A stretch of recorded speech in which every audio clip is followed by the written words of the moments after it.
ich das nochmal erleben darf.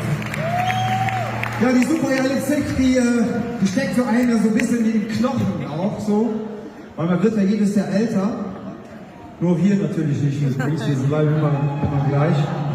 Außer, dass der Peter Opa geworden ist. Und das ist was ganz Besonderes, weil der wird schon Opa, einfach so. Ne?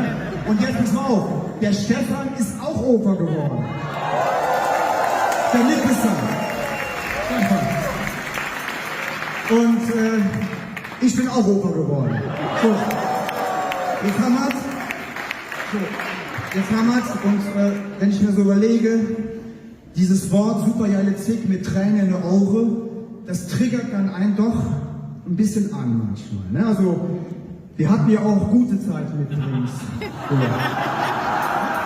Und wenn ich so überlege und wenn ich so drüber nachdenke, was war so das geilste, nee, ist Schwachsinn, was war so das geilste Konzert? Nee, das wollte ich jetzt gar nicht sagen. Ich wollte sagen, ich bin früher mit meinem R4, schon R4, Elektro R4, früher bin ich mit dem Auto aus Bonn, ich komme ja aus Bonn, Elektro R4, hat schon Elektro. Ja, doch, schon der einzige Elektro. Und da bin ich nach Köln gefahren, da suchte der Peter einen Gitarrist für eine Band, die Englisch gesungen hat. Ja, kannst du dir vorstellen, ne? Also nicht Kölsch, sondern Englisch. Und das war bei einem Produzenten, wo viel Kokain genommen wurde.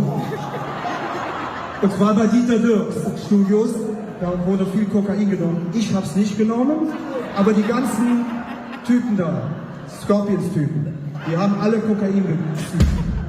So, und dann kam ich da an und dann hat der Peter, und ich muss wirklich sagen, geil gesungen und die suchen Gitarristen und ich bin am gleichen Tag eingestiegen in die Band. Am gleichen Tag. Da hat der Dieter Dürks mir so einen Vertrag unter die Nase, so, muss unterschreiben, komm so. Und dann haben sie mir noch den Schlüssel vom Auto abgebrochen, weil ich da bin ich nach Hause gekommen und so. Ach, das war, also haben sie mich sozusagen gezwungen, das zu spielen. Ne? Der Stefan hat da auch schon gespielt. So, und der Peter. So, und dann bin ich dann sozusagen da eingestiegen und die haben Englisch gesungen. Peter, der hat so ein Lied gesungen wie so Under the Wings of a Hawk. Ja, ich weiß noch nicht, was das heißt. Was heißt das? Das heißt dasselbe, da kam aber auch Hollywood Angels. Ja, oder das heißt so wie Viva Colonia. Und dann haben wir so ein Lied gehabt, das hieß Fools in Love. Und da haben wir jetzt Liebe gewinnt draus gemacht. Yes, und in dieser ganzen Zeit ist total viel passiert. Das ist jetzt, ich habe eben gerade überlegt, ich stand eben auf der Bühne, da habe ich gedacht, wie lange ist das eigentlich her? 38 Jahre ist das her. Scheiße. Scheiße. Ja, ich wollte halt nur mal so aus dem Nähkästchen erzählen. Ich hoffe, das geht euch nicht am Sack.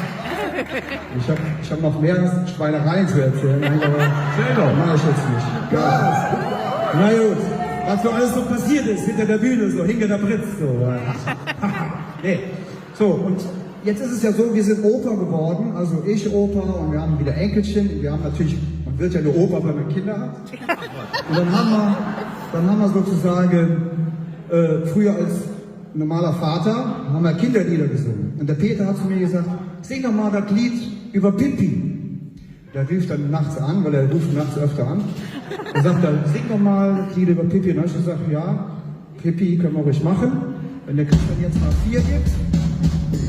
Oh, ich bin ganz aufgeregt. Das letzte Mal heute hier. Wo sind eure Hände? Pass auf. Wo sind eure Hände?